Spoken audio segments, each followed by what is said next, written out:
तो नमस्कार दोस्तों, आपका स्वागत है हमारे इस यूट्यूब चैनल में। और आज के इस वीडियो में हम लोग कक्षा 9 के फिजिक्स के चैप्टर 5 कार्य, ऊर्जा और शक्ति को थ्योरी को पढ़ेंगे। जैसा कि पार्ट 1 के वीडियो में हम लोग 2 पेज को पढ़ चुके थे और पार्ट 1 का वीडियो आप लोग नहीं देखे हैं तो ऊपर में एक यहाँ पर लिंक शो कर रहा है, यहाँ पर आपको वहाँ पर क्लिक कीजिए और आपके उस पर क्लिक करने के बाद आपको वीडियो वहाँ मिल जाएगा। पार्ट 1 के वीडियो में हम यहाँ से लेकर पढ़ चुके थे यहाँ तक, तो आज हम पढ़ेंगे इसके आगे, यानी आगे की और पार्ट 2 वीडियो रहेगा या ये वीडियो। आज पढ़ेंगे ऊर्जा से स्टार्ट करेंगे हम लोग।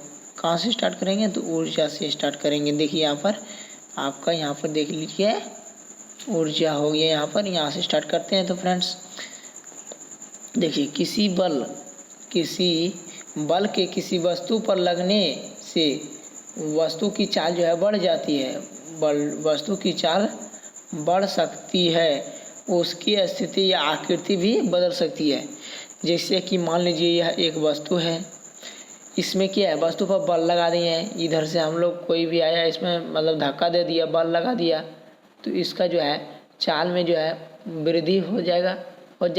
और इसको जब हम मतलब दोनों तरफ से, दोनों हाथ से इसको जब हम कर देंगे या मुलायम रहेगा, तो इसका भी जो है आकृति यानी शेप इसका चेंज हो सकता है। ठीक है, यहाँ पर देखिए इत्यादि, यानी आकृति बदल सकती है इत्यादि।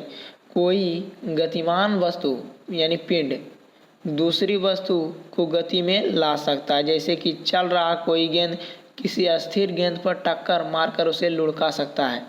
मान लीजिए यह गेंद आपका चल रहा है और यह अस्थिर है, इसमें जाकर टक्कर मारेगा तो ये भी चलने लगेगा, इसीलिए यह गतिमान में हो जाएगा। अतः गतिमान वस्तु में कार्य करने की क्षमता होती है, यानी जो गतिमान है वस्तु, यानी गति कर रहा है वस्तु, उसमें कार्य करने की क्षमता है, कार्य करने की क्षमता। चलिए आगे। कोई बल लगाकर किसी निश्चित ऊंचाई तक उठाई गई किसी वस्तु का कार्य करने की क्षमता प्राप्त होती है। कोई बल लगाकर जैसे कोई वस्तु उठाने की कार्य को जो है कार्य क्षमता प्राप्त होती है। जैसे जब ऊपर उठाए गए किसी हथौड़ा को किसी कील पर गिरने दिया जाता है, तब कील को जो है लकड़ी में प्रवेश कर देता है। कील को लकड़ी में प्रवेश कर देता है। यहाँ पर देखिए, लपेटी गई कमानी का उपयोग घड़ी की सुइयों और खिलौनों को चलाने में होता है। ठीक है, आगे बढ़ते हैं। यदि वस्तु में कार्य करने की क्षमता हो तो कहा जाता है कि वस्तु में क्या है? ऊर्जा है। वस्तु में कार्य करने की क्षमता हो तो कहा जाता है कि इस वस्तु में जो है क्या है? तो ऊर्जा है, इस वस्तु में ऊर्जा है। ठीक है, चलिए इसका देखते हैं परिभाषा क्या होता है। कि कार्य करने की क्षमता को ऊर्जा कहते हैं। कार्य करने की जो क्षमता होती है ना, तो उसी को हम लोग क्या कहते हैं? ऊर्जा कहते हैं। ठीक है, चलिए आगे की ओर बढ़ें। चलिए, किसी वस्तु की कुल ऊर्जा कितनी है, इसकी जो है माप जो है कार्य करने की क्षमता के पदों में होता है। किसी वस्तु में जिसे कितना ऊर्जा है या जितना काम करेगा उतना ही ऊर्जा रहेगा, इसी के लिए ये पॉइंट दिया गया था यहाँ पर। ठीक है, अतः यह स्पष्ट है कि ऊर्जा का SI मात्रक वही होता है जो कार्य का SI मात्रक जो है। देखिए यहाँ पर ऊर्जा का SI मात्रक वह है जो कार्य का SI मात्रक है। ठीक, अर्थात वो देखिए यहाँ पर ऊर्जा यानी जूल जो है ना, कार्य की भांति है, तो ऊर्जा भी जो है अदिश राशि होगी। जब हमारा जो है कार्य हमारा अदिश राशि है तो ऊर्जा भी हमारा अदिश राशि होगा। ठीक है, देखिए यहाँ पर किसी वस्तु को अपनी गति के कारण जो ऊर्जा होती है उसे गतिज ऊर्जा कहते हैं। किसी वस्तु को अपने गति के कारण जो ऊर्जा प्राप्त होती है तो उसे गतिज ऊर्जा कहते हैं। ठीक है, कैसी ऊर्जा? गतिज ऊर्जा। जबकि किसी वस्तु की उसकी स्थिति या आकृति में परिवर्तन के कारण जो ऊर्जा प्राप्त होती है तो उसे आस्थैतिक ऊर्जा कहते हैं। ये दोनों पॉइंट भी है इम्पोर्टेंट है, आप लोग याद कर लीजिएगा, ये तीनों पॉइंट है। और जबकि देखिए यहाँ पर गतिज ऊर्जा और स्थैतिज ऊर्जा के योग को यांत्रिक ऊर्जा कहते हैं। यहाँ पर गतिज ऊर्जा मिल गया और यहाँ पर मिल गया फिर स्थैतिज ऊर्जा, दोनों मिल के आपका मिल जाएगा यांत्रिक ऊर्जा बन गया। कि कौन सा ऊर्जा? तो यांत्रिक ऊर्जा। ठीक है, आगे की ओर बढ़े फ्रेंड्स। आप बारी बारी से सबको पढ़ेंगे। पहला आपका है गतिज ऊर्जा। परिभाषा इसको देख लेते हैं। किसी वस्तु को उसकी गति के कारण कार्य करने की जो क्षमता होती है उसे उस वस्तु का गति ऊर्जा कहते हैं। उस वस्तु का गति ऊर्जा कहते हैं। गतिज ऊर्जा को ई के से सूचित किया जाता है, यानी दर्शाया जाता है। ई जो है इक्वन से सूचित किया जाता है। अब देखते हैं ऊर्जा का व्यंजक, यानी ऊर्जा का जो है गतिज ऊर्जा का जो है सूत्र क्या है, इससे निकलता है। किसी वस्तु की गतिज ऊर्जा कार्य करने की उस मात्रा द्वारा दी जा सकती है जो विराम में आने से पहले वस्तु द्वारा जो है की जाती है। ठीक है, मान लिया कोई द्रव्यमान जो है m की किसी वस्तु यानी पिंड पर भी वेग से चल रहा है, तो वस्तु पर कोई अचर विरोधी बल जो है अचर विरोधी बल यानी गतिज ऊर्जा विपरीत दिशा में लगता है। कैसी दिशा में? विपरीत दिशा में, जिसके कारण उसकी जो है वस्तु जो है गति की दिशा में दूरी s तय करके रुक जाता है, जैसा कि चित्र 5.5 में दिया गया है। आप लोग को हम चित्र दिखाते हैं। चित्र 5.5 देखिए यहाँ पर देखिए, ये सेम वही बात है इसमें। देखिए यहाँ पर अंतिम वेग 0 है। ठीक है, तो गति के समीकरण से v बराबर हम लोग पढ़े थे एक सूत्र, v बराबर यानी आप लोग बोलिए u बराबर v² प्लस 2as, ये आपका गति का समीकरण था। देखिए अंतिम वेग यानी v आपका 0 था, तो यहाँ 0 का स्क्वायर हो गया। और गति के समीकरण से जिससे a बराबर यानी a निकालना था हमको त्वरण, तो निकल जाएगा 2s, v² बराबर 2s। ठीक है, यहाँ ऋणात्मक चिन्ह बताता है कि त्वरण जो है a वेग v की दिशा को विपरीत दिशा में ले जाता है। ऋणात्मक चिन्ह क्या बताता है कि त्वरण a जो है v यानी वेग को दिशा में जो है विपरीत दिशा में है। ठीक है, अतः बल की दिशा में त्वरण v² बराबर 2s।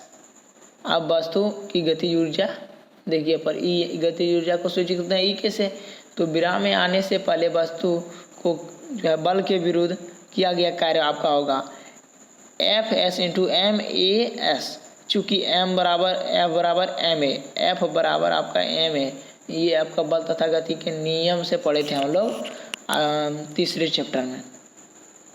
ठीक है, चूँकि बल की दिशा में a बराबर v² बटा 2s। ठीक है, आपका देखिए यहाँ पर सूत्र ये निकल गया है व्यंजक यानी सूत्र, ये आपका भी है इम्पोर्टेंट है, आप लोग ये याद रखिएगा। ठीक है, ध्यान दें कि गति ऊर्जा किसी वस्तु के द्रव्यमान का और उसकी चाल के वर्ग के वे समानुपाती होता है।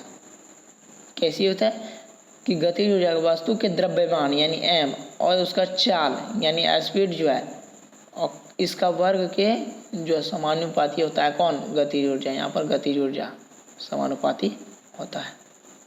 ठीक है, देखिए यहाँ पर यदि वस्तु का द्रव्यमान दुगना कर दिया जाए तो उसकी गतिज ऊर्जा भी क्या होगी? दुगना हो जाएगी, बशर्ते उसकी चाल जो है समान रहेगी। उसका चाल तो समान ही रहेगी लेकिन उसका गतिज ऊर्जा जो है दुगना हो जाएगा। इसके विपरीत यदि किसी वस्तु की चाल दुगनी हो जाए तो गतिज ऊर्जा चौगुनी हो जाएगा। किसी वस्तु का चाल जो है दुगुना हो जाएगा तो उसका जो है गतिज ऊर्जा 4 गुना हो जाएगा। ठीक है, ये इम्पोर्टेंट पॉइंट है।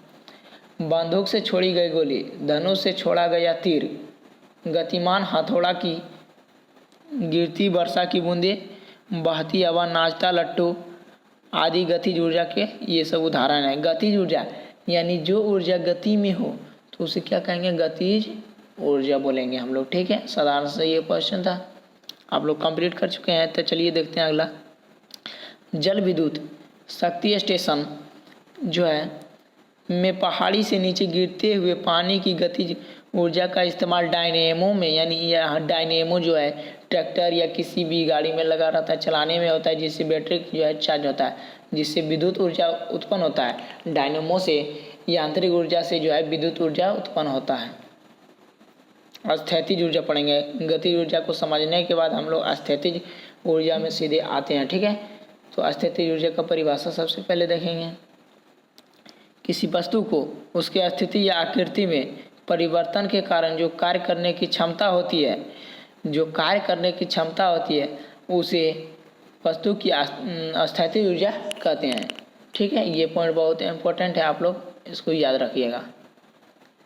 स्थैतिज ऊर्जा यानी इसको जो है ईपी से सूचित यानी दर्शाया जाता है, ईपी, और उसको हम लोग बोलते थे ई के से। ठीक है, आप लोग याद रखिए। यदि किसी वस्तु को किसी निश्चित ऊंचाई तक उठाया जाए तो पृथ्वी के गुरुत्व बल को पार करने के लिए कोई बल जो है लगता है, कोई बल।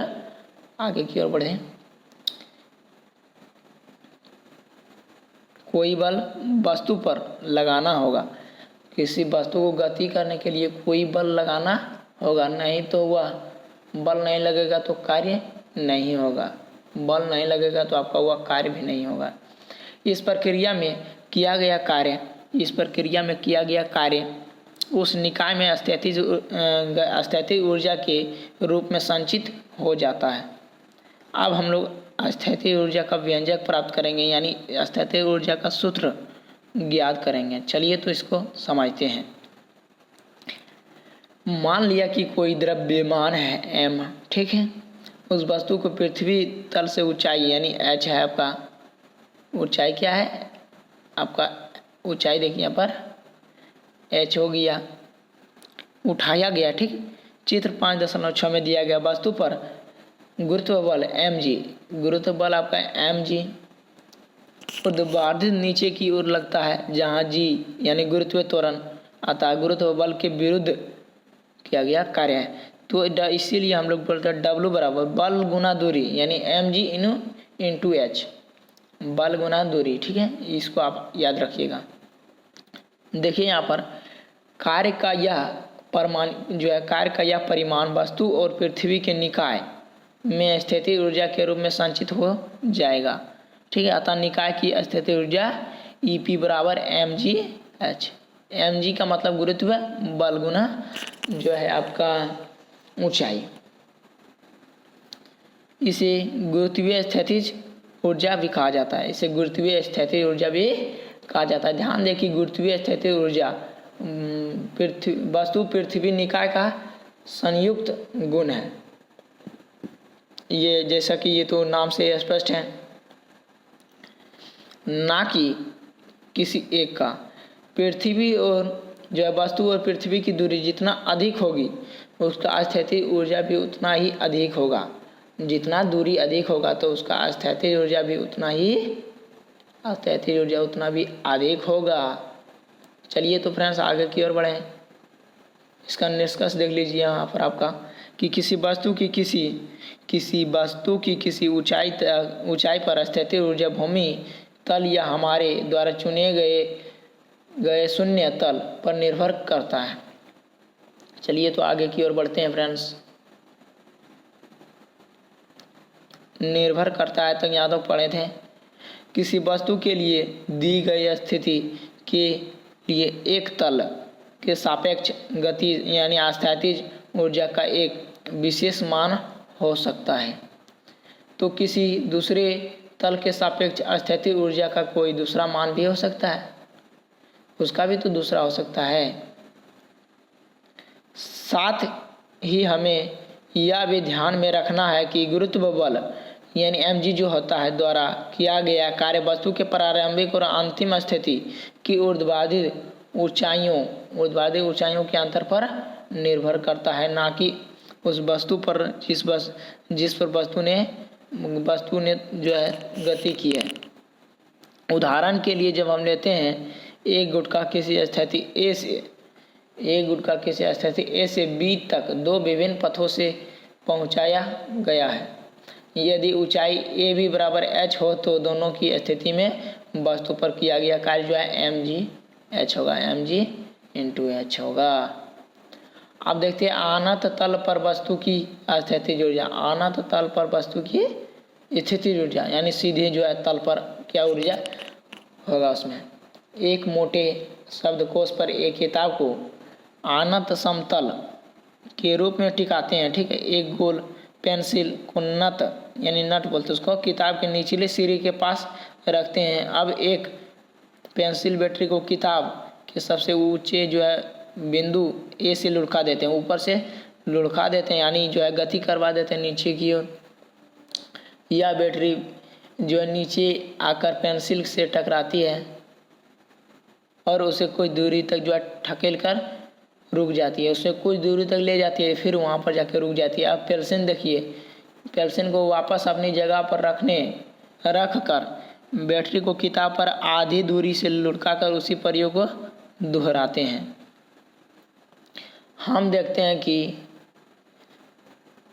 पेंसिल इस बार लगभग आधा दूरी जो है लगभग आधा दूरी ही खिसकती है, ज़्यादा दूरी नहीं खिसकती है। पेंसिल को वापस अपनी जगह पर रखने पर टॉर्च की बैटरी